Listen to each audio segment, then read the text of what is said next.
there we are, guys. The first 10,000 kilometers.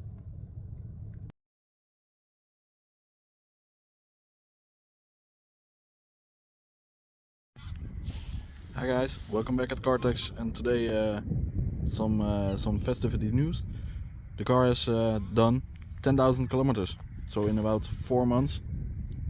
So about 2,500 kilometers a month. So I'll tell you guys today how I think about the car, how it feels, and how it's still driving. At first, guys, some news on the car.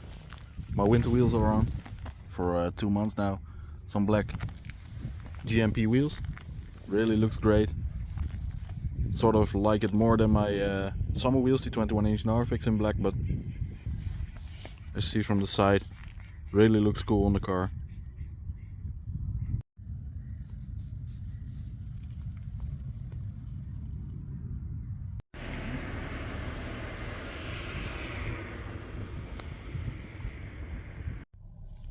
So the first 10,000 kilometers, really nice car to drive. The 3.1 software turns out to be really stable.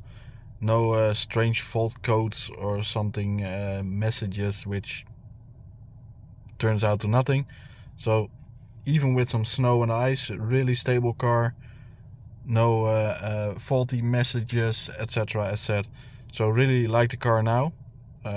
Compared to the ID.5 from the last video with the 3.0 software.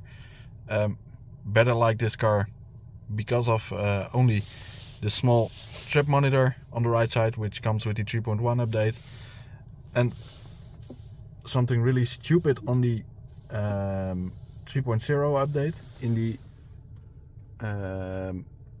adaptive cruise control menu. These three still turn on when you start the car again. So every time you need to push them out, and it's really annoying because in Holland the car doesn't do what you want.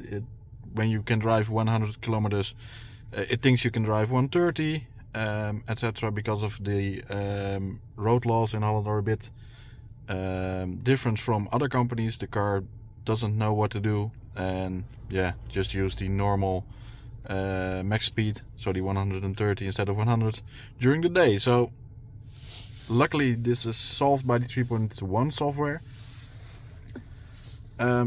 Yeah, after the 10,000 kilometers, really like the car. Nothing strange, nothing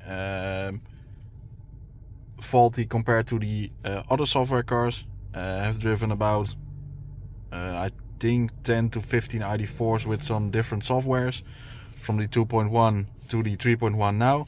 Even the 3.2 in the ID bus must be more stable, but don't think there's any difference. Really like the car. It's quick, it drives well, even with snow and ice. Superb is that you now can turn off the ESC a bit, I must say.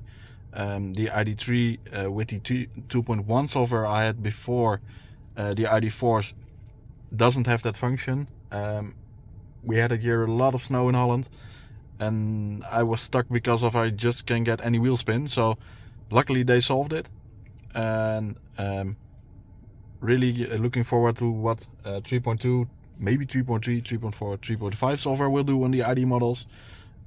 Starting with the ID.7, must be a new version of the software. Maybe it's 3.3, but there's nothing out there. Will be some news later in this video about some news on the ID.4 for model year 2024. And about the range, I know you guys will tell me I'm crazy.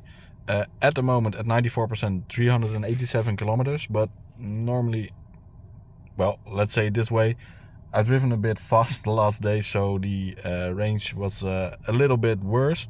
But normally with temperatures about 1 or 2 degrees, I managed to do the 440, 450 kilometers real range, so not on the odometer, but in real life. So I think that's real great in the winter. Got this car in, let's say, September, October, and really managed to do the 534 kilometers, which are WLTP given. So that must be even better with the later cars. So even range wise, this car is a bit better. The travel assist, really love this function, really use it a lot. Also use the lane change assist a lot. Let the car do it itself because it can. And I found out myself a new driving mode. Really easy, put it in individual. And what I like is everything in comfort except the adaptive cruise control, light assist, because the car is a bit late with reacting on the adaptive cruise control. It's a bit slowish, and when you put it in sport it reacts a bit later and a bit faster when the car is away. So really like this this setting, really use it a lot. So maybe it's something for you guys. Experiment with it and let me know how you like it. And then talking about the driving modes, there's some news from Volkswagen. Don't know if I could tell you guys, but I will. The ID.4 and ID.5 will get some more power this later this year. From week 36 in Holland, the Pro Performance will get 286 horsepower instead of 204, and the GTX version will get 340 horsepower. So yeah, I say every car will get better from 100 horsepower extra. So let's see how that turns out. Really curious how the drivability will be, how the range will be. Volkswagen says it will be a bit better than the cars which are there now. So the range will be better, longer range, faster charging time. So maybe that's a 3.3 or 3.4 software update. And there are some sort of rumors about the bigger battery for the ID.7 ID bus, but don't know it yet, so let's wait for that. If I got any news, you guys hear it. And of course guys, I still like my leather seats with the perforated leather ID logo in it. Really great compared to the standard interior. Really don't like the ID.4 interiors as standard, but with the leather interior it's really lovely.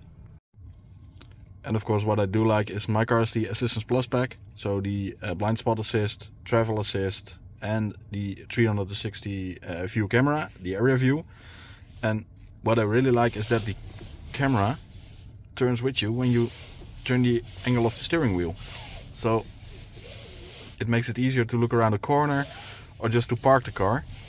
And I think the quality is a bit better than the normal camera, but don't blame me on that. I think it is, but maybe you guys can tell me it's for sure. And of course the area view camera doesn't turn only on the back, it also does in the front. So you can look around the corner. Look, there's a tractor coming. Real easy when you're turning streets where you can't look around the corner. The car helps you a bit. Well guys, the first 10,000 kilometers on the ID.4 and some news about power on new cars. Really hope you guys like this video. Let me know how you think about the ID.4. Maybe you have some preferences, some things I can learn about it. So please like, subscribe and share. And until next time guys.